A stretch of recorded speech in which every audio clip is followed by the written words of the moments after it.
Halo teman-teman, selamat datang di Paamania Sound. Bintang bersinar di sini, kami nggak hanya ngomongin musik, tapi juga berbagi kisah-kisah nyata dan pengalaman sehari-hari yang bikin hidup jadi lebih berwarna. Dari cerita inspiratif hingga momen-momen lucu dan mengejutkan, kita akan menjelajahi semua itu bersama. Di channel ini, kamu bisa menyaksikan bagaimana kami menjalani hari-hari kami dengan semangat, dan mendapatkan wawasan menarik tentang kehidupan di balik layar. Jadi, jangan lupa untuk subscribe dan tekan tombol notifikasi supaya kamu nggak ketinggalan setiap cerita dan momen seru dari kami. Yuk, ikuti perjalanan kami dan jadi bagian dari cerita kami di Paamania Sound. Selamat menonton. Kisah nyata diambil dari pengalaman sehari-hari yang penuh warna. Dan tentu saja, perjalanan ini tidak akan mungkin tanpa dukungan luar biasa dari Tia, yang tinggal di Indonesia, dan Adi Sanjaya, yang berada di Jakarta. Ini hal terseram bagi saya, apalagi ini kisah nyata, di pesisir selatan, Pongasan, Sumatera Barat. Anak YG hilang umur 8 bulan di hutan dan ketemu di hutan belantara di dekat kampungannya 20 TH kemudian. Berawal dari seorang ibu YG berkebun di dekat rumahnya, sebab tahun 1975 hutan masih asli, apalagi di dekat perkampungan, jadi rumah mereka dekat hutan, di belakang rumahnya ada kayu beringin besar, sangat besar. Suatu hari ibu ini bekerja di kebunnya, anaknya YG umur 8 bulan ini dibuai di belakang rumah dekat kebun, bermaksud gak jauh dari ibunya bekerja di kebun belakang rumahnya ada sungai besar, terus hutan belantara. Anak umur 8 bulan ini dibuai dijagai oleh kakaknya YG umur 6 TH. Karena ibunya kerja dan kakaknya main sambil jagain adiknya. Lalu tiba, ada orang berjubah hitam dan berwajah kuning, langsung ngambil adiknya, kakaknya teriak, jangan bawa adikku, begitulah teriakan sang kakak. Kata kakaknya adiknya dibawa manjat pohon besar di dekat rumahnya di pohon beringin lalu hilang begitu saja menjelang sang ibu datang. Ibunya menangis sejadi-jadinya waktu itu karena anak hilang lenyap begitu saja. Setelah itu keluarga mereka berdoa kepada Allah agar anaknya dikembalikan. Para ustadz datang untuk membantau. Karena anak ini diambil bukan oleh manusia melainkan jin, pohon beringin dekat rumahnya ditebang. Si anak tak kunjung juga kelihatan. Syah dan mereka lelah, berbulan, mencari si anak YG tak kunjung kelihatan dan ditemukan. Si keluarga mulai merelakan kejadian itu. 20 TH berlalu ada sekelompok orang YG ngambil balok kayu di hutan.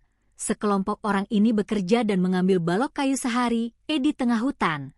Mereka sering kehilangan bekal, nasi mereka sering dicuri oleh seseorang. Saat mereka bekerja tas mereka YG berisi bekal diletakkan jauh di tempat kerja. Ya namanya hutan gak mungkin ada orang YG kurang ajar ngambil nasi kalau bukan kelaparan.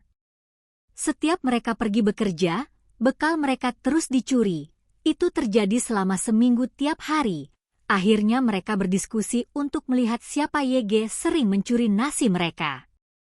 Suatu pagi, seperti biasa mereka meletakkan bekalnya, dan lalu sembunyi memantau siapa YG ngambil nasi tersebut. Mereka terkejut dan terheran di tengah hutan belantara ada sesosok manusia tanpa busana. YG mau mengambil bekal mereka. Orangnya laki, rambut panjang terurai, kuku panjang, dan para pekerja ini langsung menangkap anak ini. Setiba di desa anak ini diserahkan ke kepala desa waktu itu. Dan dimandiin dibersihin. Lalu kepala desa mengumumkan apakah ada anak YG hilang berjenis laki dan mempunyai ciri tertentu. Ibu YG kehilangan anak umur 8 bulan waktu itu datang, dan si anak bertingkah gak kayak biasanya, dia memeluk si ibu tanpa berkata. Ibu ini menangis, mengingat anaknya kalau udah besar pasti sebesar dia, dan kemiripan juga ada sama keluarganya si anak ini. Akhirnya tes darah, dan darahnya mereka golongannya sama. Ibu itu menangis akhirnya anak YG hilang 20 TH ketemu. Anak ini sangat mudah beradaptasi. Dia makan gak seperti binatang, dia makan di piring rapi, nasi gak bertaburan di mana. Anak 8 bulan hilang dan dibesarkan jin. Sampai dia besar dia bisa cari makanan dan dedaunan di hutan. Cerita ini viral masuk koran dan orang di Sumatera Barat pergi melihat anak ini. Ibunya banyak dapat uang karena orang memberi uang. Bukan di Sumatera Barat saja, orang dari Kerinci, Jambi, Bengkulu juga penasaran melihat anak ini. Ini cerita YG sulit dipercaya, tapi ini fakta waktu itu. Sangat mistis. Edit, banyak hal mistis YG saya dengar dari supir mobil jalan lintas Bengkulu, Sumatera Barat. Karena saya orangnya paling suka dengar cerita dan bercerita, apakah saya harus bercerita tentang hal ini juga? Terima kasih sudah bergabung dengan kami di Paamania Sound hari ini. Beberapa not musik kilauan, kami harap kamu menikmati cerita dan momen yang kami bagikan. Kalau kamu suka dengan video ini, jangan lupa untuk like, komen, dan share ya. Jangan lupa juga untuk subscribe dan aktifkan notifikasi supaya kamu selalu update dengan video terbaru kami. Kami punya banyak cerita seru dan aktivitas menarik lainnya yang bakal datang, dan kami nggak sabar untuk berbagi semuanya dengan kamu. Kalau ada ide atau kisah yang ingin kamu lihat di channel ini, tulis di kolom komentar ya. Sampai jumpa di video berikutnya, dan semoga hari kamu menyenangkan.